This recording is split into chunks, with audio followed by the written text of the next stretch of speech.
नमस्कार। महाभारत की इस महान गाथा की विस्तृत श्रृंखला के 5वें भाग में आपका स्वागत है। पिछले भाग में हमने आदि पर्व के महत्वपूर्ण प्रसंगों को गहराई से जाना था। कौरवों और पांडवों का एक साथ हस्तिनापुर में बड़े होना, उनकी शिक्षा, गुरु द्रोणाचार्य का आगमन और उनका गुरु बनना, राजकुमारों की शस्त्र विद्या में अर्जुन का उभरना, एकलव्य की मार्मिक कहानी, दुर्योधन द्वारा भीम पर विष देने और गंगा में फेंकने का प्रारंभिक घातक षड्यंत्र तथा भीम का अद्भुत रूप से बच जाना, और अंततः गुरु द्रोणाचार्य द्वारा गुरु दक्षिणा के रूप में राजा द्रुपद को हराकर अपने अपमान का प्रतिशोध लेना। राजकुमारों की शिक्षा अब पूरी हो गई थी, उनकी योग्यताएं सिद्ध हो चुकी थीं और उनकी प्रतिद्वंद्विता स्पष्ट थी। अब समय था उनकी कुशलताओं के सार्वजनिक प्रदर्शन का। हस्तिनापुर में एक विशाल और भव्य रंगभूमि का निर्माण किया गया। यह एक सार्वजनिक अखाड़ा था जहां कुरुवंश के राजकुमार अपनी शस्त्र विद्या का प्रदर्शन करने वाले थे। दूर दूर से लोग, नागरिक, दरबारी और गणमान्य व्यक्ति इस ऐतिहासिक आयोजन को देखने के लिए एकत्र हुए थे। वातावरण उत्साह और प्रत्याशा से भरा था। राजसी मंच पर धृतराष्ट्र, गांधारी, आंखों पर पट्टी बांधे हुए, भीष्म पितामह, गुरु द्रोणाचार्य, कृचाचार्य, माता कुंती, विदुर और हस्तिनापुर के अन्य प्रमुख व्यक्ति विराजमान थे। नीचे विशाल जनसमूह उत्सुकता से राजकुमारों की प्रतीक्षा कर रहा था। औपचारिक उद्घाटन के बाद राजकुमारों का रंगभूमि में प्रवेश हुआ। सभी राजकुमार अपने अपने शस्त्रों से सुसज्जित थे। भीड़ ने उनका जय जयकार से स्वागत किया। राजकुमारों ने बारी बारी से अपनी कलाओं का प्रदर्शन किया। तलवारबाजी, गदा युद्ध, भाला फेंकना और धनुर्विद्या। जनसमूह राजकुमारों के कौशल को देखकर चकित था, लेकिन यह स्पष्ट था कि कुछ राजकुमार दूसरों की तुलना में अधिक प्रभावी थे। पांडव अपनी दक्षता और सुंदर प्रदर्शन के कारण अधिक तालियां और प्रशंसा प्राप्त कर रहे थे। कौरव, विशेषकर दुर्योधन और दुःशासन भी अपने कौशल का प्रदर्शन कर रहे थे, लेकिन उनमें वह सहजता और आकर्षण नहीं था जो पांडवों में था। कुछ विशिष्ट प्रदर्शनों ने जनसमूह का विशेष ध्यान आकर्षित किया और प्रतिद्वंद्विता को उजागर किया। भीम ने अपने गदा युद्ध का प्रदर्शन किया। उनकी प्रचंड शक्ति स्पष्ट थी। उन्होंने भारी गदा को ऐसे उठाया और घुमाया जैसे कोई हल्का डंडा हो। उन्होंने शायद दुर्योधन के साथ एक मंचित द्वंद्व किया, जिसमें उनकी शक्ति और दुर्योधन की तकनीक का प्रदर्शन हुआ। भीड़ उनकी शक्ति से आश्चर्यचकित थी, लेकिन कुछ लोगों में भय या बेचैनी भी थी, विशेषकर दुर्योधन के प्रदर्शन में। फिर अर्जुन का समय आया। गुरु द्रोणाचार्य ने अपने प्रिय शिष्य अर्जुन का परिचय दिया। जैसे ही अर्जुन ने रंगभूमि में प्रवेश किया, जनसमूह में एक विशेष उत्साह भर गया। अर्जुन का तेज और कौशल सभी जानते थे।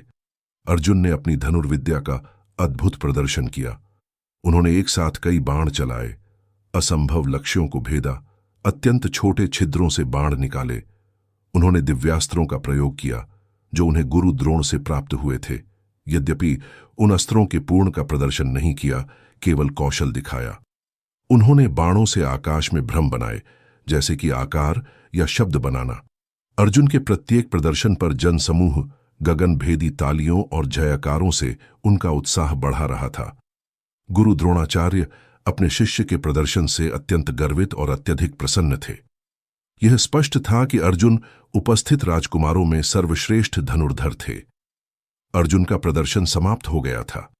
जनसमूह अर्जुन की प्रशंसा में डूब रहा था, और तभी एक अत्यंत नाटकीय और अप्रत्याशित घटना हुई जिसने पूरी सभा को चौंका दिया और महाभारत की कहानी में एक महत्वपूर्ण मोड़ ला दिया। अचानक रंगभूमि के द्वार से एक तेजस्वी युवक ने प्रवेश किया। वह बिना किसी घोषणा या अनुमति के आया था, लेकिन उसका रूप ऐसा था जैसे कोई दूसरा सूर्य आकाश में उदय हो गया हो। कर्ण के जन्मजात कवच और कुंडल के कारण जनसमूह में तुरंत सन्नाटा छा गया और फिर फुसफुसाहटें शुरू हो गईं। कोई नहीं जानता था कि यह कौन है। यह युवक कर्ण था, जो सूत, अधिरथ और राधा द्वारा पाला गया था, लेकिन वास्तव में सूर्यदेव और कुंती का पुत्र था। यह रहस्य अभी कुंती के सिवा किसी को नहीं पता था। कर्ण ने अर्जुन की उपलब्धियों को देखा था और वह अपनी क्षमता साबित करना चाहता था। कर्ण सीधा रंगभूमि के केंद्र में आया और जोरदार आवाज में अर्जुन को चुनौती दी। उसके स्वर में आत्मविश्वास और अभिमान था। हे अर्जुन, तुमने जो कुछ यहां किया है मैं उससे बेहतर कर सकता हूं। मैं तुम्हें द्वंद्व युद्ध के लिए चुनौती देता हूं। आओ युद्ध करके यह तय करें कि हम दोनों में श्रेष्ठ धनुर्धर कौन है। कर्ण की चुनौती सुनकर पूरी सभा में सनसनी फैल गई। अर्जुन को अपने नव स्थापित श्रेष्ठता पर यह अप्रत्याशित चुनौती सुनकर क्रोध आया। वे तुरंत द्वंद्व युद्ध के लिए तैयार हो गए। माहौल अत्यंत तनावपूर्ण हो गया। दो महान धनुर्धर, जिनका नियति एक दूसरे से लड़ना था, आमने सामने खड़े थे। युद्ध आरंभ होने ही वाला था। तभी गुरु कृपाचार्य, जो मंच पर थे, बीच में आए। वे परंपराओं और नियमों के झांता थे। उन्होंने कर्ण को रोका और कहा, हे युवक, तुम इसमें बिना परिचय के आए हो और कुरुवंश के राजकुमार अर्जुन को द्वंद्व युद्ध के लिए चुनौती दे रहे हो। क्षत्रिय परंपरा के अनुसार केवल एक राजकुमार या एक मान्यता प्राप्त योद्धा ही राजकुमार को चुनौती दे सकता है। अपना वंश और राजसी पदवी बताओ। हम जानना चाहते हैं कि तुम कौन हो। कृपाचार्य का प्रश्न नियमों के अनुसार उचित था, लेकिन यह कर्ण के लिए एक दर्दनाक क्षण था। कर्ण, जिसे सूतपुत्र के रूप में जाना जाता था, वह उस समय कोई राजसी वंश या पदवी घोषित नहीं कर सका। वह अपमान और निराशा से भर गया, क्योंकि उसकी महत्वाकांक्षा और योग्यता को उसके माना जाने वाला निम्न जन्म रोक रहा था। उसके कंधे झुक गए और यहीं पर दुर्योधन ने एक ऐसा कदम उठाया जिसने महाभारत की कहानी में एक विशाल राजनीतिक और व्यक्तिगत मोड़ ला दिया। दुर्योधन ने कर्ण के चुनौती और उसके बाद उसके अपमान को देखा। दुर्योधन बुद्धिमान था और उसने तुरंत स्थिति को समझा। उसने एक ऐसे योद्धा को देखा जो शायद अर्जुन के बराबर या उससे भी श्रेष्ठ हो सकता था। उसे यह भी पता था कि अर्जुन और पांडव भविष्य में उसके लिए खतरा बनेंगे। दुर्योधन ने एक सुनहरा अवसर देखा, एक शक्तिशाली सहयोगी प्राप्त करने का, जो अर्जुन को टक्कर दे सके और साथ ही पांडवों को नीचा दिखाने का। दुर्योधन तुरंत मंच से नीचे उतरा और कर्ण के पास गया। उसने कर्ण को गले लगाया। दुर्योधन ने जोरदार आवाज में घोषणा की, हे महान योद्धा, तुम्हारी योग्यता तुम्हारे जन्म से कहीं ऊपर है। तुम मेरे मित्र हो। आज से तुम अंग राज्य के राजा हो। मैं तुम्हें यहीं इसी रंगभूमि में अंग देश का राजा घोषित करता हूं। और उसी क्षण दुर्योधन ने अपने राजसी अधिकार का प्रयोग करते हुए कर्ण को अंग का राजा घोषित कर दिया। यह एक प्रतीकात्मक राज्य अभिषेक था, जैसे उसे शाही वस्त्र पहनाना या मुकुट का आभास देना। इस प्रकार दुर्योधन ने कर्ण को वह पदवी दी जिसकी उसे आवश्यकता थी, राजा की पदवी। अब कर्ण राजा था और अर्जुन को द्वंद्व युद्ध के लिए चुनौती देने के योग्य था। कर्ण के लिए यह क्षण जीवन बदलने वाला था। दुर्योधन ने उसे अपमान से बचाया था, उसे पदवी दिया था और उसकी योग्यता को पहचाना था। कर्ण अत्यधिक कृतज्ञता से भर गया। उसी क्षण से कर्ण ने दुर्योधन के प्रति अपनी अटूट और पूर्ण निष्ठा समर्पित कर दी। यह गठबंधन जो रंगभूमि में बना, महाभारत के युद्ध में एक महत्वपूर्ण शक्ति बनेगा। और इस सब को मंच पर बैठे हुए, आंखों पर पट्टी बांधे गांधारी के पास खड़ी कुंती देख रही थी। कुंती ने कर्ण को देखा था। उन्होंने उसके शरीर पर जन्मजात कवच और कुंडल देखे थे, जो केवल उनके पुत्र कर्ण के पास थे। उन्होंने उसके चेहरे पर सूर्य जैसी चमक और दिव्य आभा देखी थी। कुंती ने तुरंत पहचान लिया कि यह शक्तिशाली योद्धा जो उनके प्रिय पुत्र अर्जुन को चुनौती दे रहा है, उनका अपना त्यागा हुआ ज्येष्ठ पुत्र कर्ण है। कुंती भय और अथाह दुख से भर गईं। उनका शरीर कांपने लगा।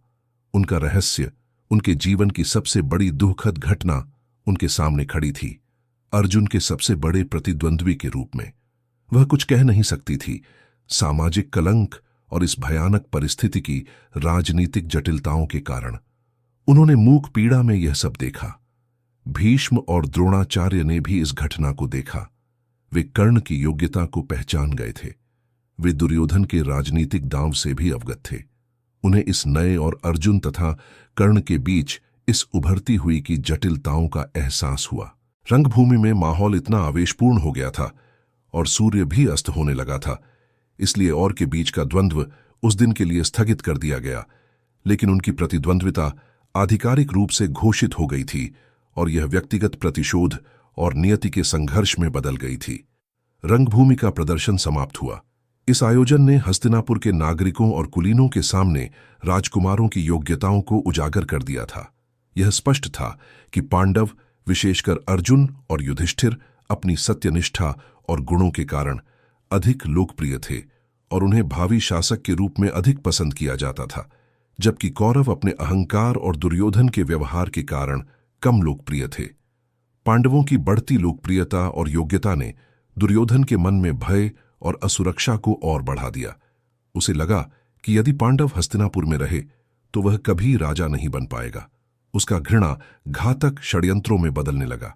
दुर्योधन ने अपने मामा शाकुनी, अपने भाई दुशासाना और अब अपने नए और शक्तिशाली सहयोगी कर्ना के साथ मिलकर पांडवों को रास्ते से हटाने की एक नई और परमानेंट प्लान, स्थायी योजना बनाई।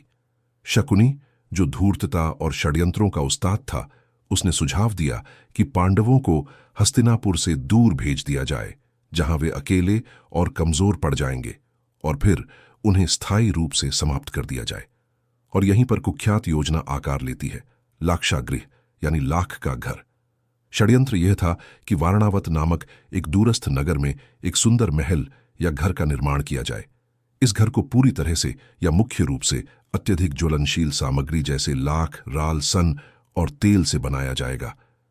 पांडवों को किसी उत्सव या शुभ अवसर के बहाने भेजा जाएगा और उस घर में रहने के लिए कहा जाएगा।